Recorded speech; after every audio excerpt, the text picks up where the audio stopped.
O estrago causado está feito por esses inescrupulosos, inclusive senador da República e deputado federal, agindo contra o Estado brasileiro. Bom, pessoal, o informe complementar é importante.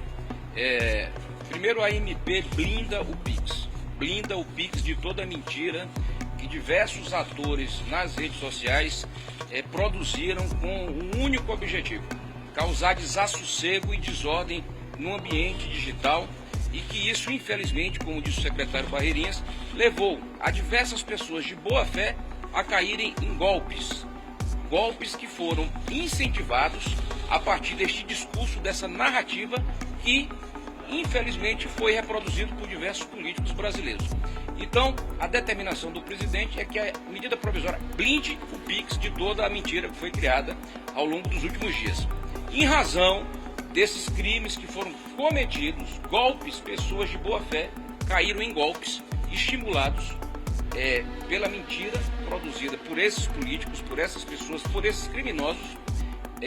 Nós determinamos que a Advocacia Geral da União, ainda hoje, notifique a Polícia Federal para abertura de inquérito policial para identificar todos os atores nas redes sociais que geraram essa desordem informacional, que criaram essa narrativa e fizeram com que pessoas de boa fé, comerciantes, cidadãos em geral, caíssem nos golpes contra a economia popular. Então, nós identificamos crimes contra a economia popular e é por isso que nós estamos pedindo à Polícia Federal que abra um inquérito para investigar todos os crimes contra a economia popular e também crimes utilizando os símbolos, a logomarca do governo federal, do Ministério da Fazenda e da Secretaria da Receita Federal. Da mesma maneira, nós identificamos práticas abusivas nas relações de consumo. Portanto, nós estamos também notificando a Secretaria Nacional de Defesa do Consumidor para que abra um inquérito no âmbito da Secretaria Nacional de Defesa do Consumidor e esse inquérito investigue todos os crimes também relacionados às relações de consumo e atue em articulação com os PROCONs dos estados uma campanha de informação relacionada ao uso do Pix e de promoção das informações corretas para a população. Reforçando aquilo que o ministro Jorge Messias falou, né? Equiparando o pagamento em Pix e o pagamento em dinheiro, ou seja, você não pode cobrar mais porque a pessoa está pagando em Pix, porque Pix é dinheiro. Pix é depósito em dinheiro na conta da pessoa instantâneo. Então não há que se falar em cartão de crédito, não é crédito, não é DOC que cai no dia seguinte, não é nada disso, é dinheiro na conta da pessoa. Então, equipara. Segundo, reforça dois princípios, né? O princípio da gratuidade no uso do Pix nas relações de consumo e atesta que o Pix está, em qualquer caso, sujeito à mesma regra de sigilo bancário que qualquer outro meio de pagamento. Ou seja, não é porque passa pelo sistema bancário que não está protegido por sigilo. Está protegido por sigilo igual, que era outra grande dúvida que foi levantada ao longo desse processo de desinformação. A instrução normativa da Receita, ela está revogada, tá certo? Existe uma lei complementar de 2001 que regulamenta a matéria, uma lei complementar aprovada pelo Congresso Nacional. Estamos falando de um ato do Executivo, estamos falando de um ato do Legislativo que tem 24 anos de existência. Tem uma lei complementar 101 que está em vigor, né, e que garante às receitas estaduais, à Receita Federal, uma série de informações. Mas esta instrução normativa que foi objeto de polêmica, para não dar força aos mentirosos que podem fazer conturbar a aprovação da medida provisória, essa instrução normativa sai de cena para que os deputados se debrucem sobre o que é relevante, que é a proteção do sigilo e da gratuidade do uso do Pix. Nós precisamos entender que há coisas que são de interesse do Estado brasileiro, independentemente de partido político. São de interesse do Estado brasileiro. Por exemplo, o combate aos crimes cibernéticos. São de interesse do Estado brasileiro. Como nós vamos fazer para combater os crimes cibernéticos? Os golpes de WhatsApp, que são dados em escala monumental no Brasil. que é recordista em golpe cibernético. Nós vamos dialogar com as autoridades estaduais para chegar a um consenso. De novo, política de Estado. Não é o governo A, B ou C. Essa legislação tem 24 anos de existência.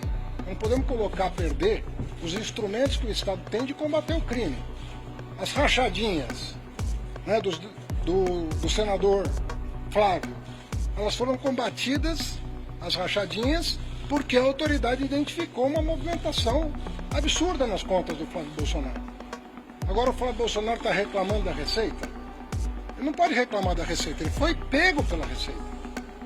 Então não adianta esse pessoal que comprou mais de 100 imóveis com dinheiro de rachadinha, não pode ficar indignada com o trabalho sério que a Receita está fazendo. Então o Flávio Bolsonaro, ao invés de criticar o governo, deveria se explicar como é que ele, sem nunca ter trabalhado, angariou um patrimônio espetacular. Quem combateu esse tipo de crime foi a Receita Federal, com esses instrumentos. Então nós precisamos de instrumentos para combater o crime organizado. Então nós vamos dialogar para chegar a um denominador comum. Queremos combater o crime organizado? Queremos combater o tráfico? Queremos combater os crimes cibernéticos? Nós precisamos de informação. Quais são as informações relevantes para combater o crime? Nós vamos ter que tomar essa decisão. E nós vamos tomar. Agora, precisa ser um projeto de Estado. Não adianta ficar acusando o governo A, B ou C. Tem que ter responsabilidade com aquilo que é a moralidade pública.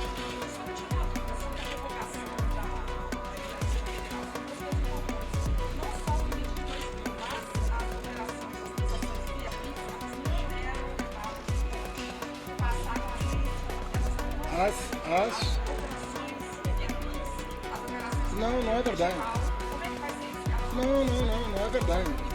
Não. Desde 2001 tem um regramento sobre isso.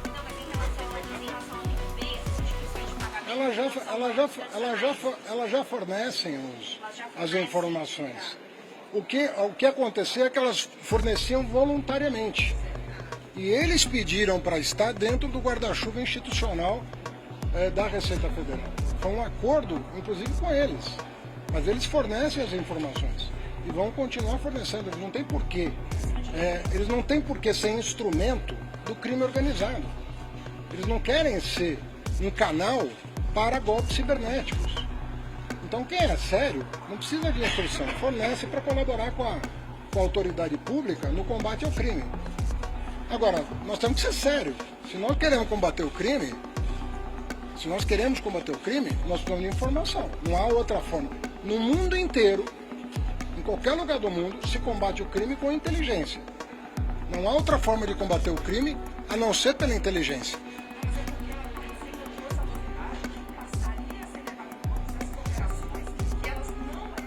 Não. A única coisa que tinha mudado era o limite. O limite e algumas instituições não bancárias que estavam fora. Mas essas instituições não bancárias que estavam fora prestam informações para a Receita. O que você tinha colocado é colocado dentro do mesmo guarda-chuva institucional. Mas elas vão continuar prestando as informações para a Receita. As fintechs então apoiam essa medida do governo. Mas foi feito em colaboração com eles. Nenhuma empresa séria quer servir de instrumento para o crime organizado. Todo mundo que sofre um crime cibernético imagina que está depositando o dinheiro onde? Numa conta corrente. Quem é que sofre um crime cibernético? Quem aqui não conhece alguém que viveu um crime cibernético, que passou por um constrangimento, que depositou 5, 10, 20, 30 mil reais na conta de um sujeito que se passava pela filha, pela mãe e assim por diante? Como é que você vai combater esse crime sem informação?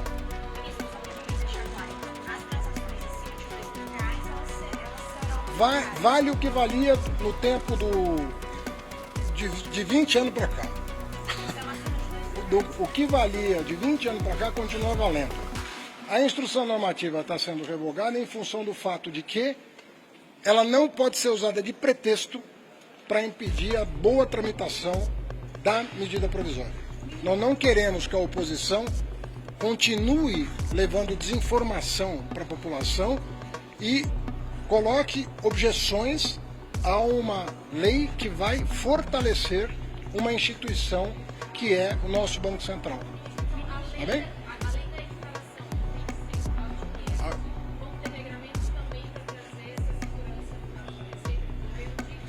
Isso já tem. Já há uma série de normas que regem a matéria, desde 2001. Passou todos esses governos, Fernando Henrique, Lula, Dilma, Temer, Bolsonaro, todos os governos têm regras que regem essa matéria. Nós estamos tirando da mão do bandido um instrumento que ele estava usando para impedir o esclarecimento da população. É isso que nós estamos fazendo, tá bom? Gente, eu já...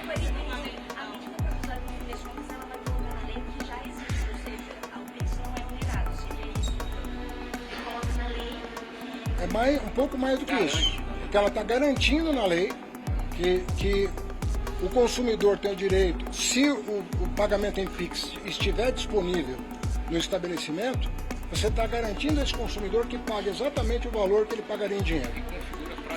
E configura, diz aqui, me lembra que o nosso ministro Jorge Messias, configura uma prática abusiva não adotar essa regra. Entendeu? Porque Pix é dinheiro, não é um instrumento de crédito. A pessoa está depositando dinheiro na sua conta, dinheiro vivo na sua conta.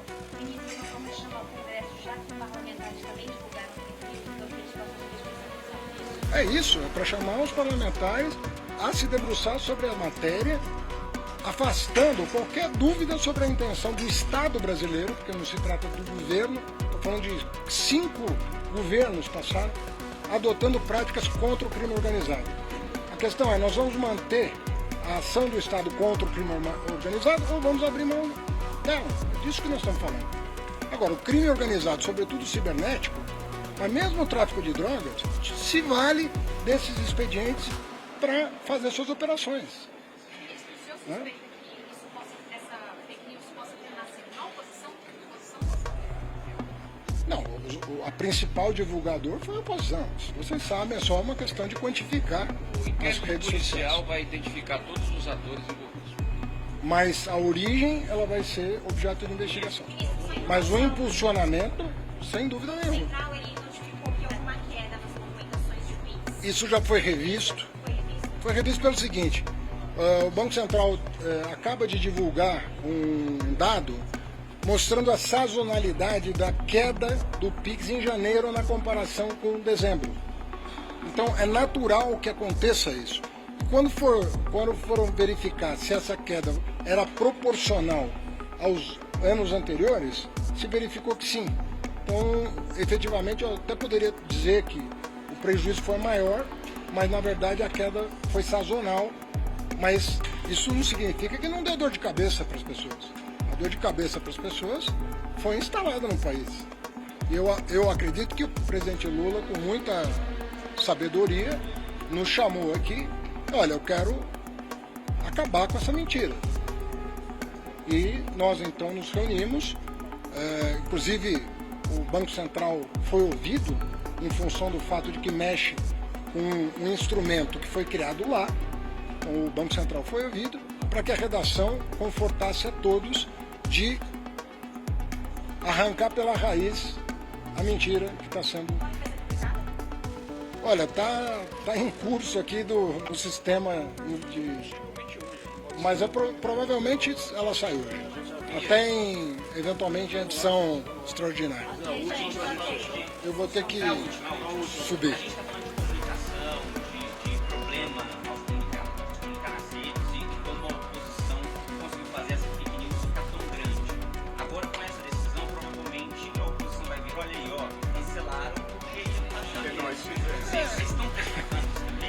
Olha, quando você lida com um mentiroso, você não sabe onde é que vai parar a imaginação dele. O que ele vai dizer agora? Porque ele dizia que era quebra de sigilo. A medida provisória diz que não é. Dizia que era para uma eventual cobrança. A medida provisória está dizendo que não é. Aliás, o ministro que me antecedeu deu entrevista a favor desse tipo de imposto. Não é o caso desse governo. Eu nunca falei disso e jamais falarei, porque eu não acredito nessa proposta. Não acredito que isso é uma boa ideia. Poderia ser, poderia discutir com a sociedade. Na minha opinião, não é. Na opinião do presidente Lula, não é. Na opinião da Simone Tebet, não é. Então por que nós vamos discutir uma ideia do governo anterior que nem deu certo e nem daria certo, em hipótese nenhuma? Agora, a verdade, ela tem que ser a única antídoto que você tem contra a mentira, é a verdade. Se tudo que eu estou dizendo aqui for publicado e chegar na população, as pessoas vão saber do que se trata. O governo anterior tentou, fracassou, né? Em reintroduzir no sistema jurídico a antiga CPMF. Não é o caso desse governo. O governo não trabalha com essa hipótese, trabalha com a maior reforma tributária já feita no Brasil e com a reforma da renda este ano. Nós estamos trabalhando com outros conceitos, não estamos trabalhando com esse. Eu dou outra entrevista para você. Hoje é a medida provisória. Tchau, gente. Obrigado.